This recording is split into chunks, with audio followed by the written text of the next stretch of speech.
मैं विजय लाल साहा, आपके हिंदी शिक्षक।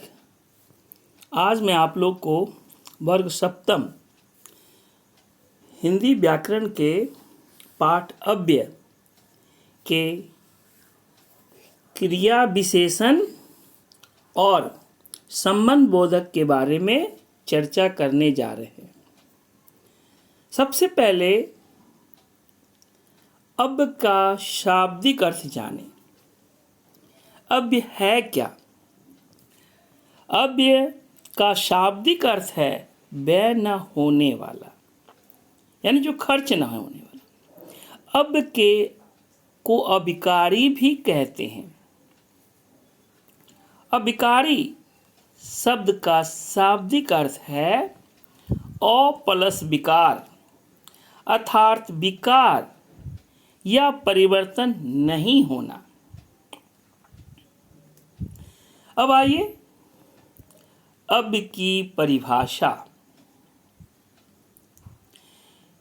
जिन शब्दों में लिंग, वचन, काल, पुरुष आदि के कारण कोई परिवर्तन नहीं होता है, उन्हें अव्यय या अविकारी शब्द कहते हैं। जैसे ऊपर, धीरे, और, तथा, क्योंकि आदि, ये सभी शब्द जो है ये अव्यय है। अब आइए अव्यय के भेद। अव्यय के 5 भेद होते हैं। वे इस प्रकार हैं। पहला, क्रिया विशेषण। दूसरा, संबंध बोधक। तीसरा, समुच्चय बोधक। चौथा, विस्मयादि बोधक। और पांचवा, निपात। तो अब आइए, अब हम इसको अलग अलग इसको परिभाषित करते हैं। सबसे पहले हम क्रिया विशेषण की परिभाषा को जानें। क्रिया विशेषण है क्या? किसे कहते हैं क्रिया विशेषण? तो क्रिया की विशेषता बताने वाले अविकारी शब्दों को क्रिया विशेषण कहते हैं।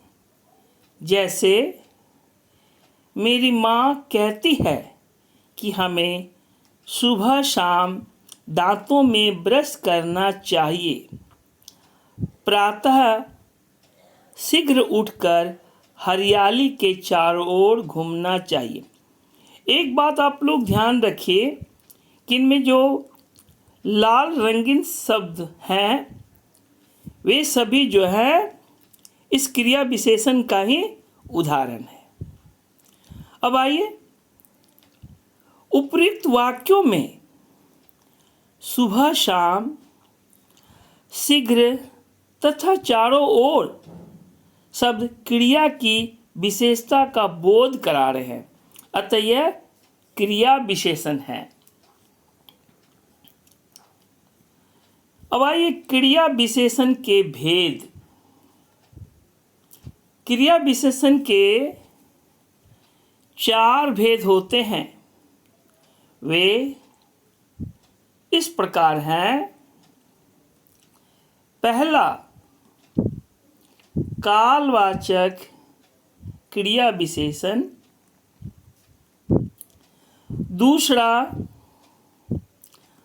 स्थानवाचक क्रिया विशेषण। तीसरा, परिमाणवाचक क्रिया विशेषण।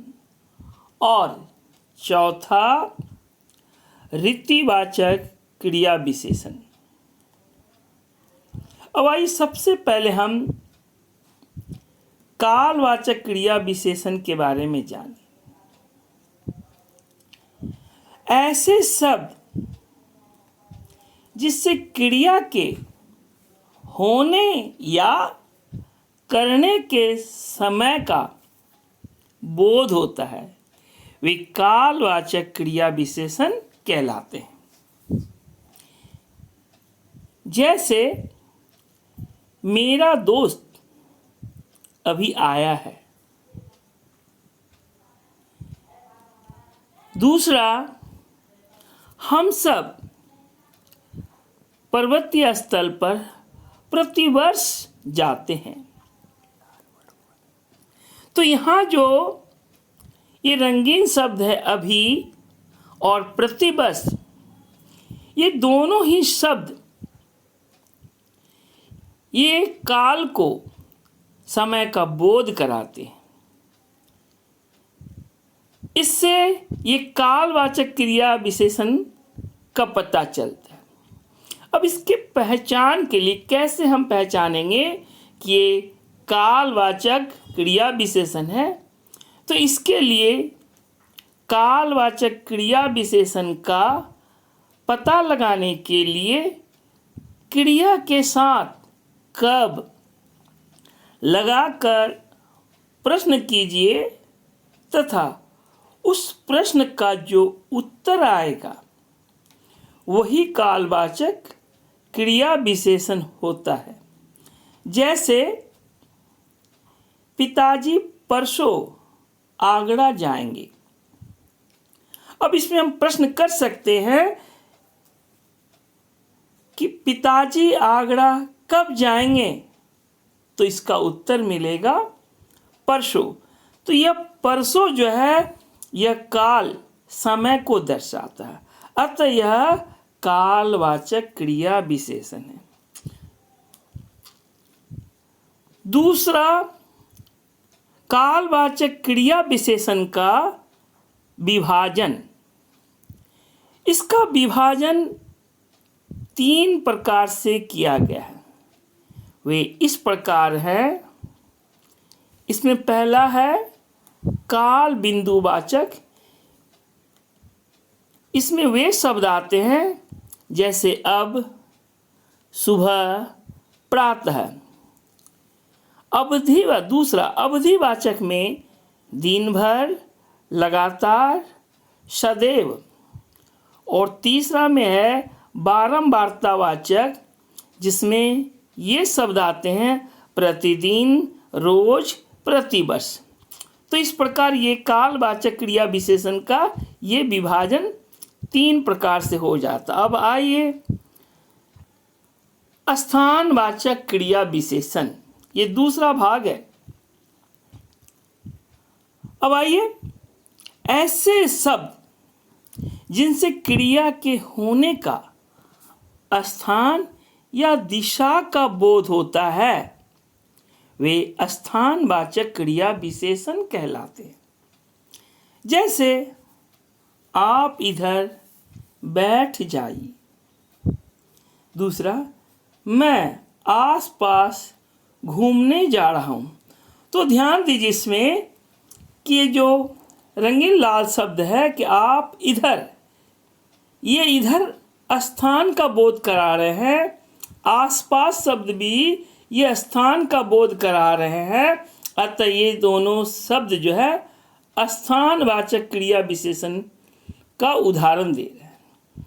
अब इसकी पहचान के लिए स्थानवाचक क्रिया विशेषण का पता लगाने के लिए क्रिया के साथ कहाँ लगाकर प्रश्न कीजिए, उसका जो उत्तर आएगा वही स्थानवाचक क्रिया विशेषण है।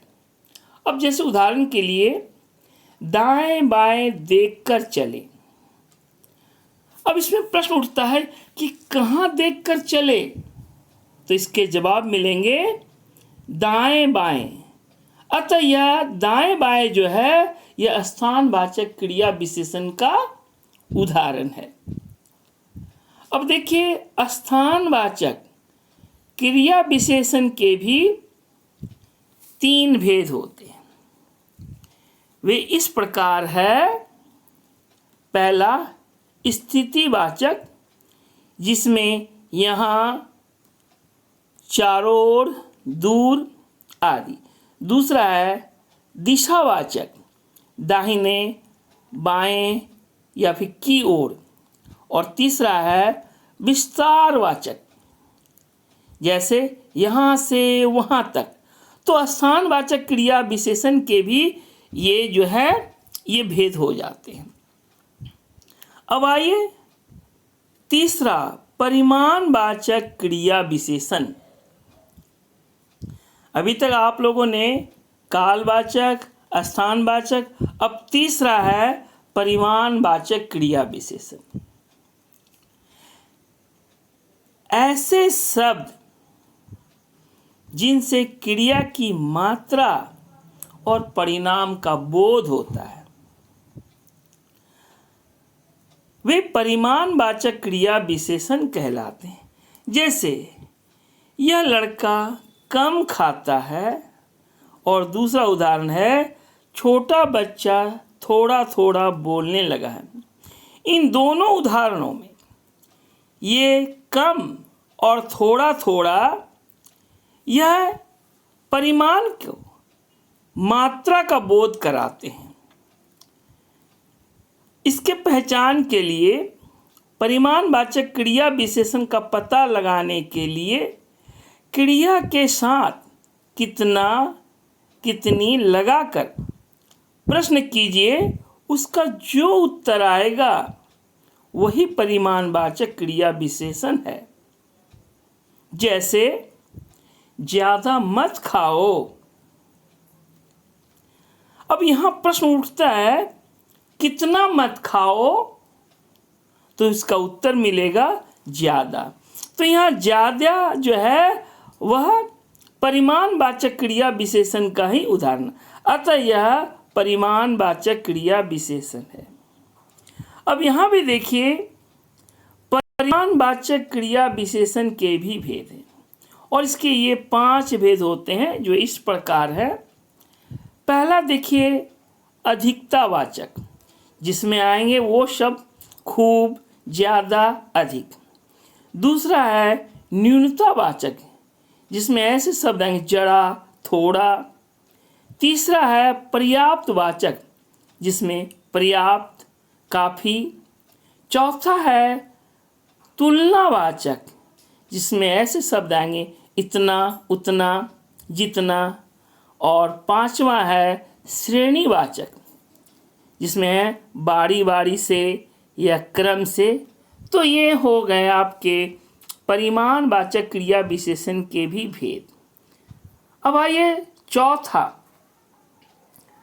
रीतिवाचक क्रिया विशेषण।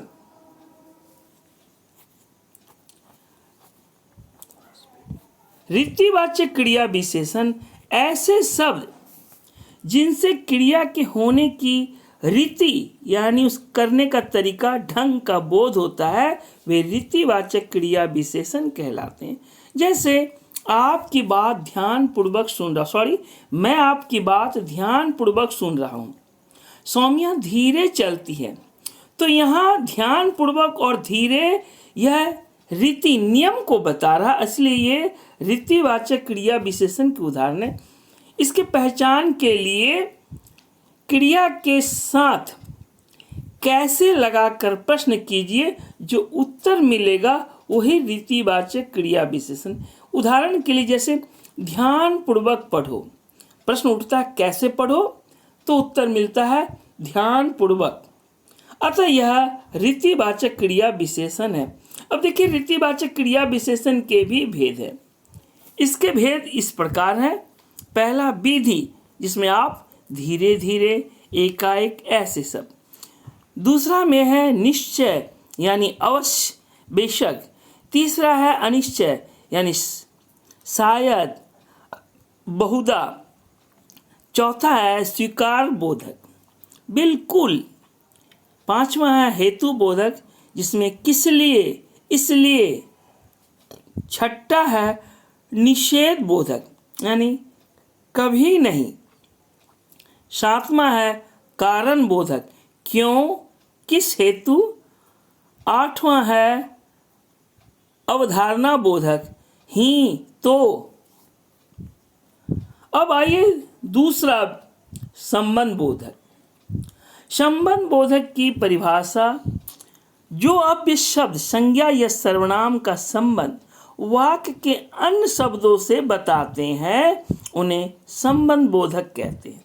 जैसे बालक चांद की ओर देखकर कमरे के अंदर बैठी सौम्या से कहता है, सौम्या, कमरे के बाहर आकर देखो, चांद बादलों के बीच आंख मिचौनी खेल रहा है। मेरा मन चांद के पास जाने के लिए करता है।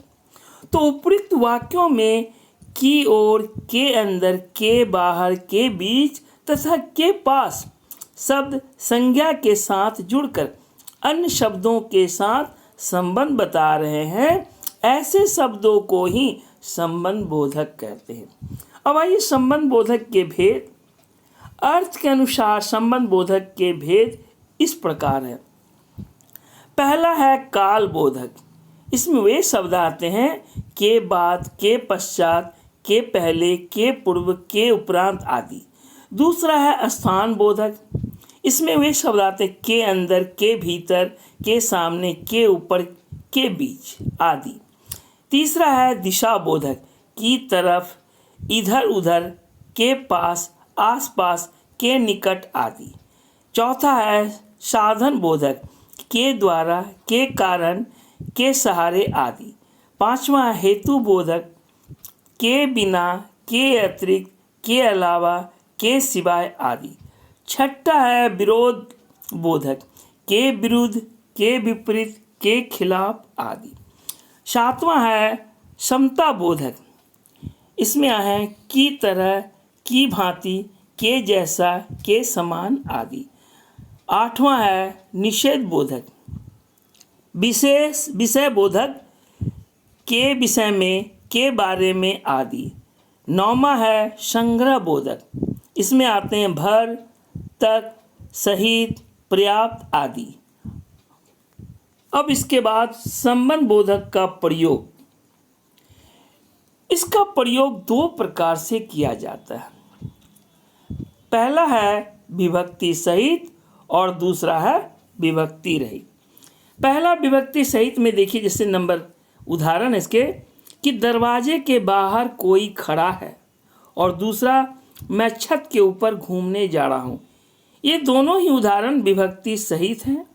और दूसरा विभक्ति रहित में देखिए, इसमें पहला उदाहरण रात भर वर्ष, रात विभक्ति रहित में कल रात भर वर्षा होती रही।